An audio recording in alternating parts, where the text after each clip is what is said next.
Welcome to omega India TV news. Medak జిల్లా prohibition and excise శాఖ ప్రభుత్వ డిగ్రీ కళాశాల యాంటీ డ్రగ్స్ కమిటీ సంయుక్త ఆధ్వర్యంలో ఈరోజు అవగాహన సదస్సు నిర్వహించినట్టు ప్రిన్సిపల్ డాక్టర్ హుసేన్ తెలిపారు. ఈ కార్యక్రమానికి prohibition and excise circle inspector Nageswararao ముఖ్య అతిథిగా విచ్చేశారు. ఈ సందర్భంగా మాట్లాడుతూ విద్యార్థులు మాదక ద్రవ్యాలకు అలవాటు పడి భవిష్యత్తుని ఆరోగ్యాన్ని పాడు చేసుకోవద్దని సూచించారు. ఎవరైనా సంఘ వ్యతిరేక శక్తులు మాదక ద్రవ్యాలను అమ్ముతున్నట్లు తెలిసినా లేదా వాడుతున్నట్లు తెలిసినా తమకు సమాచారం ఇవ్వవలసిందిగా తెలిపారు.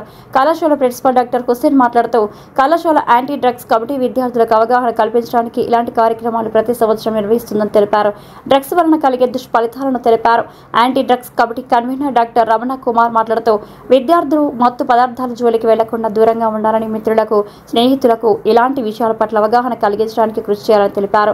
ఈ కార్యక్రమంలో ఎక్సైజ్ శాఖ సిబ్బంది రాజేష్, రామచందర్, మాన్సింగ్, కళాశాల అధ్యాపకులు డాక్టర్ ప్రవీణ్ కుమార్, డాక్టర్ శరత్ రెడ్డి విద్యార్థులు పాల్గొన్నారు.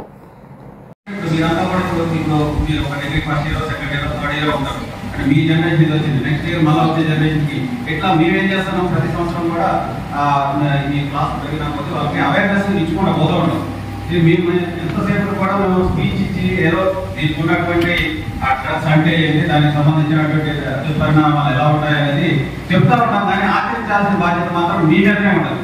అవన్నీ కూడా అంటే మీ అంతా కూడా ఒక విధంగా ఏంటంటే కొన్ని మరీ ఎక్స్ట్రీమ్ లెవెల్ చెప్పినా కానీ అది దుష్పరిణామాలు కూడా దాని పరిస్థితి కూడా ఉంటుంది. ఒక విధంగా చెప్పాలంటే మీకు అది ఇట్లుంటుంది ఇది ఇట్లుంటుంది అని చెప్తే అది దాన్ని తెలుసుకోవాలనే ఉత్సాహం కూడా ఉంటుంది. అందుకోసం దాన్ని ఎంతవరకు లిమిటేషన్ చేయాలి, దానికి ఉంటే 2 ఎడ్జెస్ ఉంటుంది.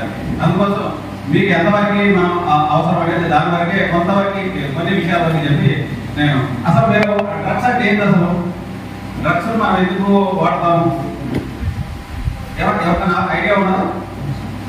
డ్రగ్స్ అంటే అది ఒక మందు లాంటిదే. మన మామూలుగా ఏదైతే టాబ్లెట్స్ ఉంటాయో అవి కూడా అది మెడిసినల్ డ్రగ్స్ ఉంటాయి, వాటిని కూడా డ్రగ్స్ అంటాం.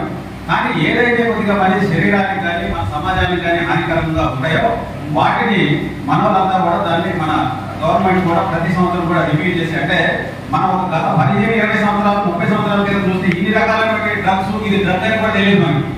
అంటే అప్పుడున్న పరిస్థితుల్లో అప్పుడు ఎందుకంటే మనకి సోషల్ అవేర్నెస్ కూడా లేదు. అప్పుడు మన దగ్గర ఉన్నటువంటి అందుబాటులో ఉండేది ఒక గాంజా ఉండేది.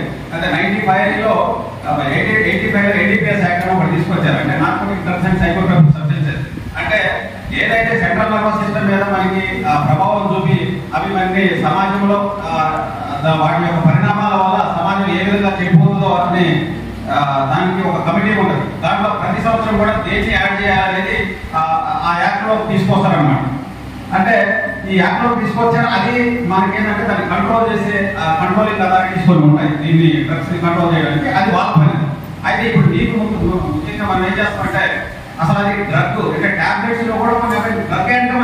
అది ఏంటంటే మన గాయాన్ని మార్చడానికి ఉపయోగించేది కూడా డ్రగ్ అంటాం. కానీ ఇప్పుడు నేను చెప్పినప్పుడు ఈ narcotic drugs and psychotropic substances లో కొన్ని సెంట్రల్ అంటే కేంద్ర నాడీ మండల వ్యవస్థ మీద మనకి అది ప్రభావితం చూపిస్తాయి అన్నమాట. అంటే ఒకసారి కింద మనం అది దానికి తీసుకుంటే అది నెక్స్ట్ డే ఒక 2-3 రోజులు అట్లా మనం కంటిన్యూస్ గా తీసుకుంటే అది లేకపోతే ఉండలేని పరిస్థితి ఏర్పడుతుంది అన్నమాట. అంటే అది లేకపోతే ఉండలేని పరిస్థితి ఏమంటుందని ఎడిక్షన్ అంటామంట. కానీ ఎడిక్షన్ అంటారు. ఇప్పుడు మామూలుగా మనం టీ తాగుతూ ఉంటాం. టీ తాగుతా ఉన్నామంటే టీ లేకుండా ఉండొచ్చు. అంటే టీ వల్ల ఒకవేళ అంత మరీ ప్రభావితం అయితే ఏముంటుంది. మన ముందు రోజు ఒకదానికి ఏమైనా అలవాటు పడమంటే అది మనకి అలవాటు అయిపోయింది. మనం ఉదయం 5 o'clock లేస్తాం. రోజు ఒక 2-3 రోజులు లేచి చూడండి ఆటోమేటిక్ మీరు లేవద్దు అనుకున్నా కానీ ఆ రోజు మెలకు వస్తుంది మనకి 5 o'clock. అయితే ఈ సెంట్రల్ నర్వస్ సిస్టమ్ ఏదంటే మరి దీనివల్ల ఏమవుతుంది, దీంట్లో అంటే మన కోకాయిన్ ఉంటుంది, హెరాయిన్ అని ఉంటుంది, గాంజా అని ఉంటుంది. ఇవన్నీ కూడా ప్రతి రోజు కూడా మీరంతా ఈ న్యూస్ పేపర్స్ లో మీరు కూడా చూస్తూనే ఉన్నాం. అయితే ఈ డ్రగ్స్ మీలో కూడా మొత్తం అంటే వివరించబడిన న్యూస్ పేపర్ చూస్తుంటారు. కాబట్టి ఈ డ్రగ్స్ యొక్క పరిణామాలు, డ్రగ్స్ దొరికింది, అటు వస్తుంది ఇటు వస్తుంది అని మీరు చూస్తూనే ఉంటారు. అయితే వీటి వల్ల మరి మనకి వచ్చే ఎఫెక్ట్ ఏంటి అంటే నా ఒక్కడికి వచ్చే ఎఫెక్టా లేకపోతే సమాజానికి వచ్చే ఎఫెక్టా, సమాజానికి అందరికీ ఇబ్బంది ఉంటుందా, లేకపోతే నా వరకే ఇబ్బంది ఉంటుందా, లేకపోతే నా ఫ్యామిలీ వరకే ఇబ్బంది ఉంటుందా, ఇవన్నీ కూడా మనం ఆలోచించాల్సిన అవసరం ఉంటుంది అనమాట. ఇప్పుడు మీరు అసలు మీకు అది డ్రగ్ అని లేదు, మీరు అడిక్ట్ అయ్యి. హాయ్ అండి, నేను మీ Satyasri. Please subscribe Omega India TV Telugu.